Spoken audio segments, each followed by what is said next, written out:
आप लोगों को जय श्री राम, जय राम, जय जय राम। तो सबसे पहले उठकर धरती मैया का चरण स्पर्श करते हैं। उसके बाद अधिक से अधिक जल पीते हैं। फिर उसके बाद वस्त्र आदि धारण करते हैं और सभी सामान इकट्ठा करके सरयू माता जी के तट की ओर निकल जाते हैं।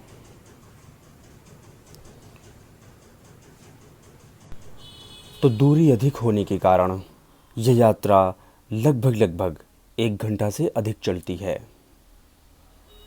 1 घंटा यात्रा करने के बाद माता जी के तट के समीप पहुंच जाते हैं। तो आज माता जी का स्तर और भी घट गया है।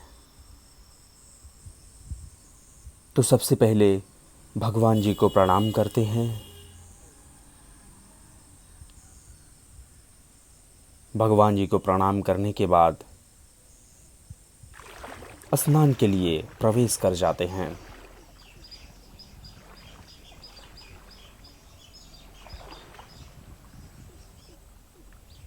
उसके बाद सरयू माता जी का वंदना करते हैं। फिर उसके बाद डुबकी लगाकर स्नान आरंभ करते हैं। तो कुछ देर तक स्नान करते हैं, क्योंकि यह स्नान बड़ा ही आनंददायक होता है।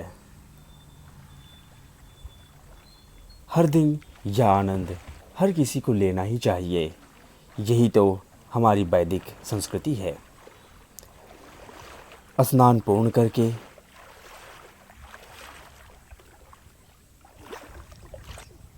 भगवान जी के स्नान के लिए जल लेते हैं।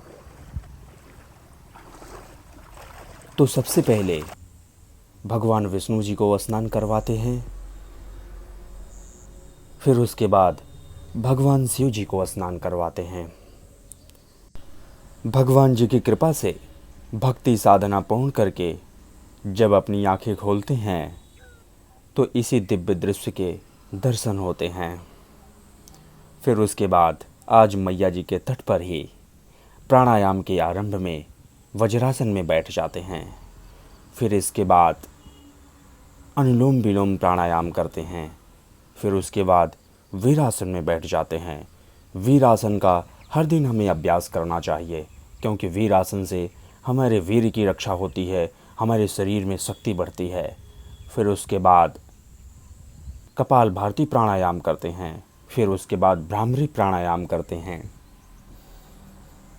शून्य मुद्रा का अभ्यास करते हैं और सबसे अंत में अभय मुद्रा का अभ्यास करके आज का प्राणायाम यहीं समाप्त करते हैं।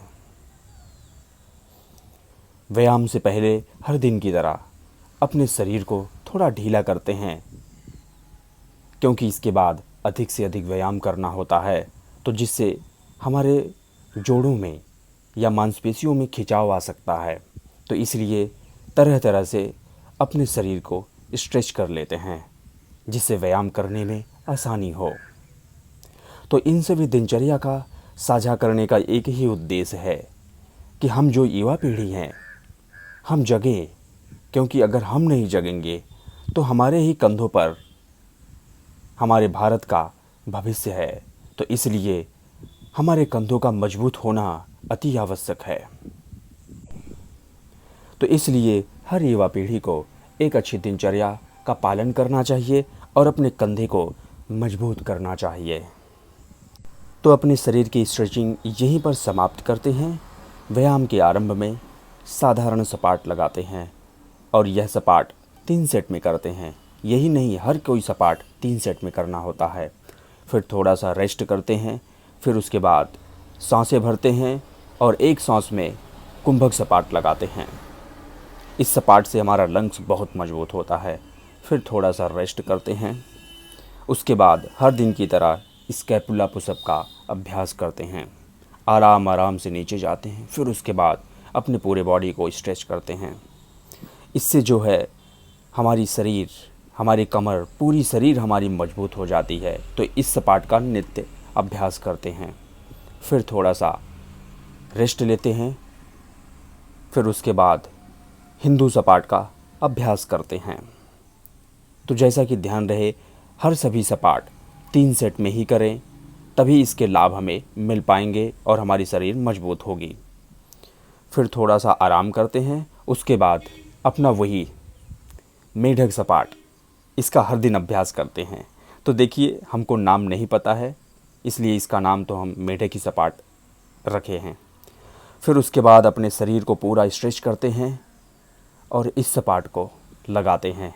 इससे हमारी कमर बहुत मजबूत होती है। फिर इसी सपाट का अभ्यास एक हाथों से करते हैं, एक बार दाहिने हाथ से, फिर उसके बाद बाएं हाथ से। इस सपाट को पूर्ण करने के बाद थोड़ा सा रेस्ट करते हैं। छोटे छोटे पेड़ हैं, थोड़ा उनका आनंद लेते हुए फिर उसके बाद डायमंड से बना के हिंदू सपाट का अभ्यास करते हैं।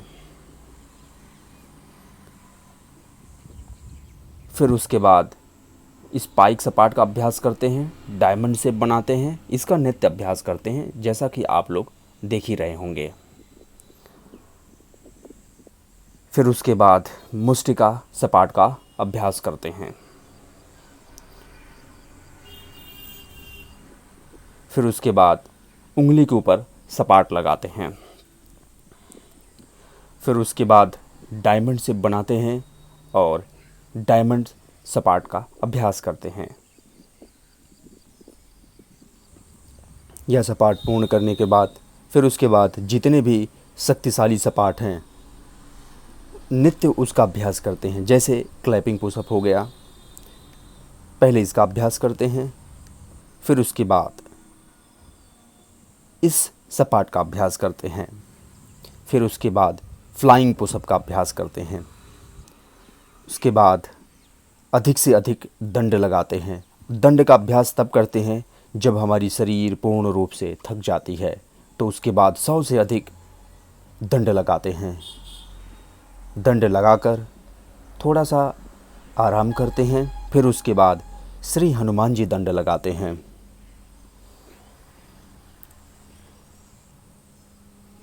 श्री हनुमान जी दंड लगाकर पैर के लिए दंड बैठक का अभ्यास करते हैं। तो आज का यह अंतिम व्यायाम है। इस व्यायाम को पूर्ण करके व्यायाम के अंत में 2-4 गहरी सांसें लेते हैं और उसके बाद तो चलिए आप लोग मेरे साथ मिलकर बोलिए, सियावर रामचंद्र की जय, हर हर महादेव, जय शिव शंभो।